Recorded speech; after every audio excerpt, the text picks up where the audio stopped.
कहते हैं कि औरत का कदम अगर एक बार बहक जाए तो फिर उसे सही रास्ते पर लाना काफ़ी मुश्किल हो जाता है। और ये बात उन महिलाओं को भी सोचनी चाहिए जो बिना सोचे समझे इस तरह का कदम उठा लेती हैं।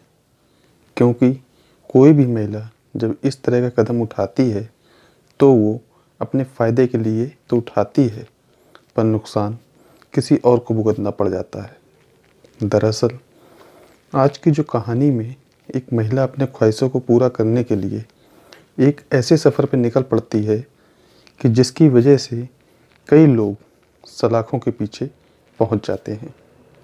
वाकई में दोस्तों, आज की जो कहानी है यह आपको भी हैरान कर देने वाली है।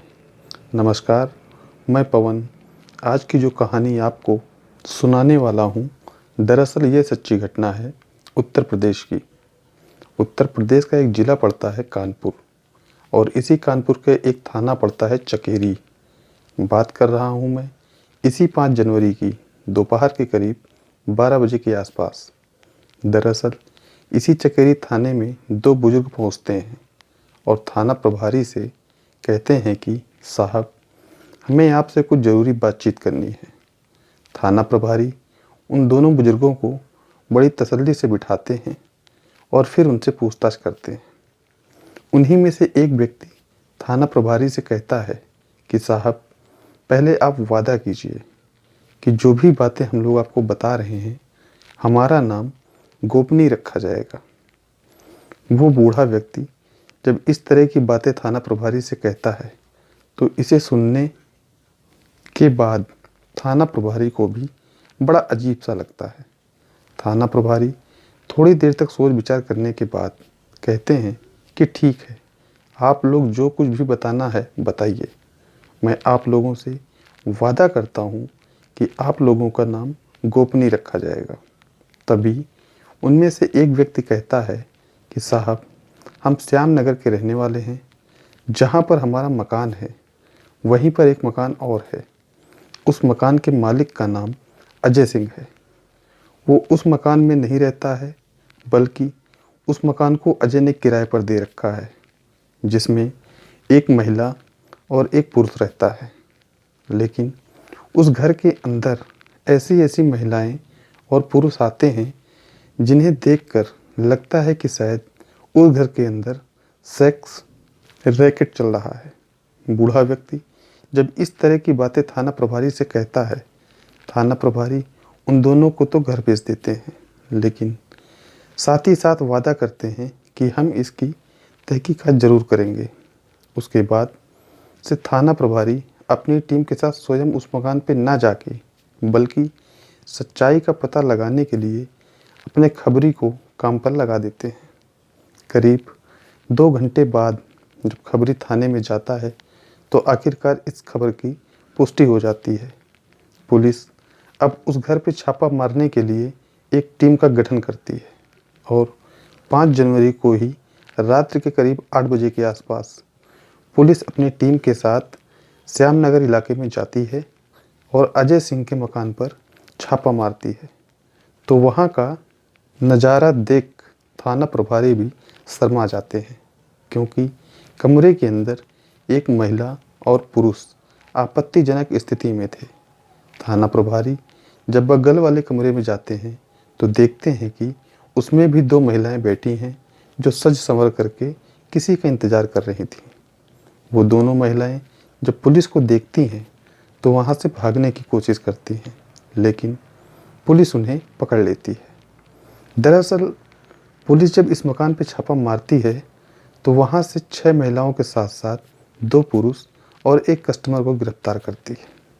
पुलिस जब इन सबको लेकर थाने में पहुँचती है और जब इन सब से इनका नाम पूछती है और साथ ही साथ इनके काम के बारे में पूछताछ करती है, तो आखिरकार उस में से एक महिला अपना नाम तो बताती है, साथ ही साथ अपनी सच्चाई भी कबूल कर लेती है।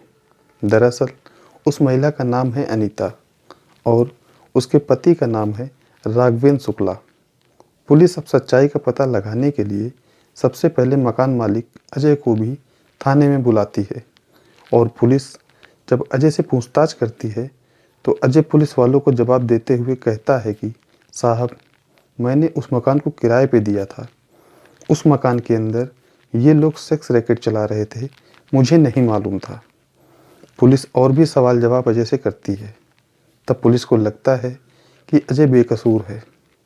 आखिरकार पुलिस अजय को छोड़ देती है और पूछताछ में पुलिस को इतना तो मालूम चल जाता है कि इस पूरे गिरोह का मालिक राघवेंद्र और उसकी पत्नी अनीता ही हैं। इसलिए पुलिस अब इन दोनों को अलग कमरे में लेकर जाती है और फिर इनसे पूछताछ करती है कि आखिरकार तुम दोनों ये सब चलाते कैसे हो और कब से चला रहे हो। इसलिए अनीता जब अपने पूरे गिरोह की कहानी पुलिस के सामने रखती है तो वाकई में इससे सुनने के बाद पुलिस भी एक और गिरोह का भंडाफोड़ करती है। अनीता जब हाई स्कूल में पढ़ाई करने के लिए जाती है और जैसे ही वो जवानी की दहलीज पे कदम रखती है तो उसी के स्कूल में पढ़ने वाले एक लड़के के साथ में उसका प्रेम प्रसंग शुरू हो जाता है, जिसका नाम है उमेश। दरअसल उमेश जो है अनीता के बगल के गांव का रहने वाला है। अनीता और उमेश के बीच में जब प्रेम प्रसंग चालू रहता है, क्योंकि अनीता जिस रास्ते पे चलती है इसका प्रभाव उसकी दोनों छोटी बहनों के ऊपर भी पड़ जाता है, जिसमें से एक का नाम किरण और दूसरे का नाम है पूनम। दरअसल किरण और पूनम भी जो अपनी बहन के ही बनाए हुए रास्ते पे चल पड़ती है। अनीता के पिता को जब सारी सच्चाई मालूम चलती है तो अपनी बेटी को वो काफ़ी समझाने की कोशिश करते हैं, लेकिन अनीता अपने पिता की एक बात मानने के लिए तैयार नहीं होती है। अनीता के पिता जब देखते हैं कि मेरा घर अब बर्बाद होने वाला है, आखिरकार अब वो अपनी बेटी की शादी करने के लिए एक लड़के की तलाश करना शुरू कर देते हैं। और जब अपनी बेटी की शादी करने के लिए रिश्तेदारों में बातचीत करते हैं तो एक रिश्तेदार के माध्यम से राघवेंद्र शुक्ला के बारे में मालूम चलता है। दरअसल राघवेंद्र शुक्ला जो उन्नाव जिला के अंतर्गत ही चमनगंज गांव का रहने वाला है। इधर अनीता के पिता जब राघवेंद्र को देखता है तो ये जानते हुए भी कि राघवेंद्र कोई नौकरी नहीं कर रहा है, अपनी बेटी की शादी राघवेंद्र से कर देता है।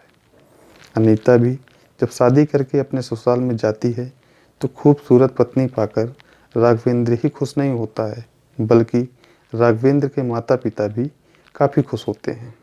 उनकी बहू वाकई में काफ़ी खूबसूरत है, लेकिन अनीता अपने पति से खुश नहीं होती है, क्योंकि वाकई में राघवेंद्र ना तो कोई काम धंधा करता था और ना ही थोड़ा बहुत भी पैसे कमाता था, जिसकी वजह से अनीता जब ससुराल में जाती है कुछ ही दिन के बाद उसके पति के साथ झगड़े शुरू हो जाते हैं और झगड़े इस प्रकार से आगे बढ़ जाते हैं कि उसके बाद से अब अनीता अपने ससुराल वालों को भी एक नहीं सुनती है।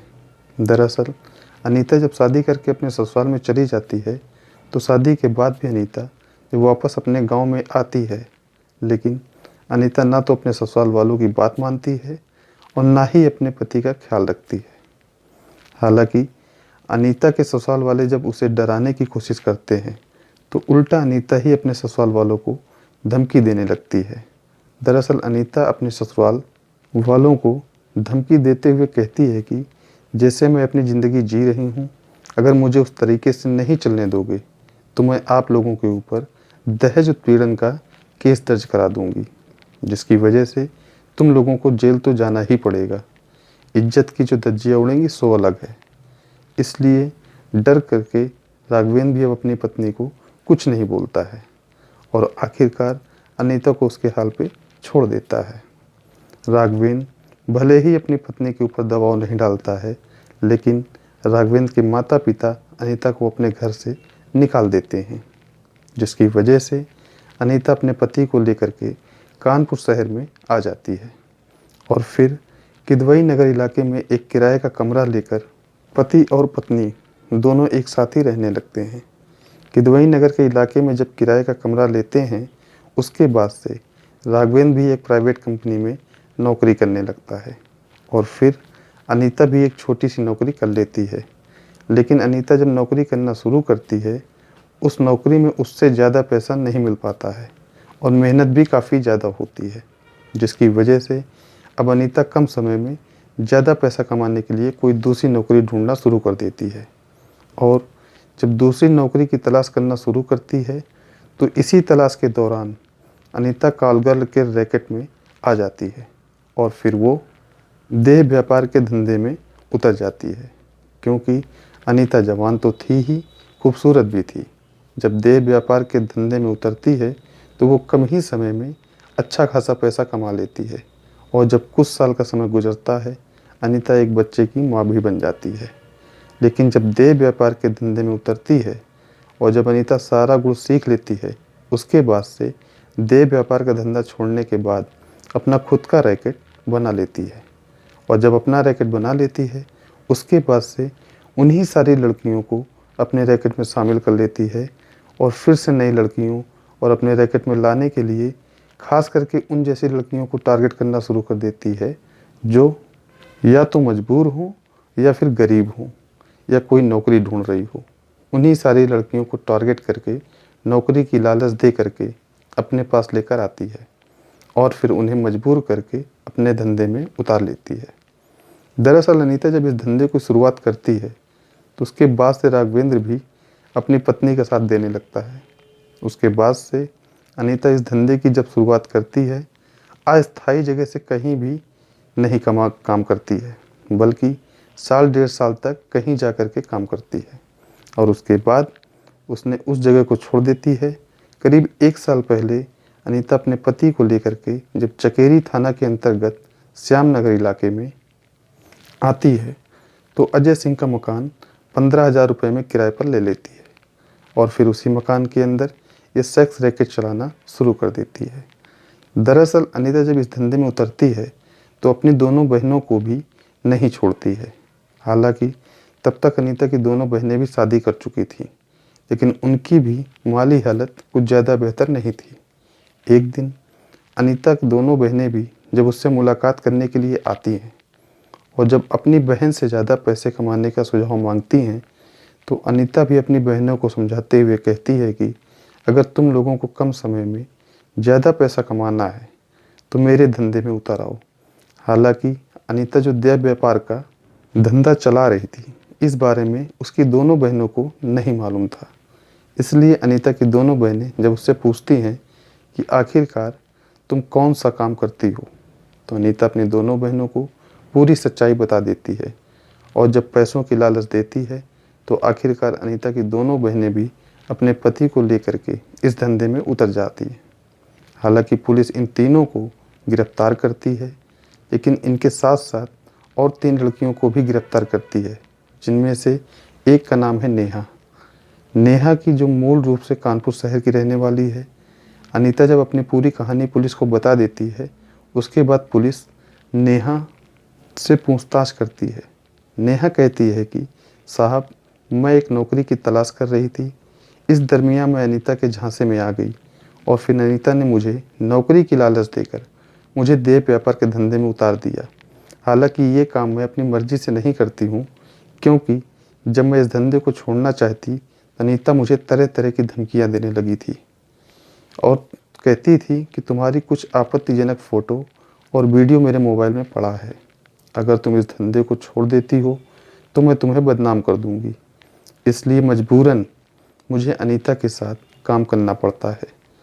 पुलिस अब इन सारे लोगों से पूछताछ कर लेती है और जब इस गिरोह का भंडाफोड़ हो जाता है उसके बाद से पुलिस इन तमाम आरोपियों को गिरफ्तार करने के बाद सबको अदालत में पेश करती है, जहां से इन सबको जेल भेज दिया जाता है।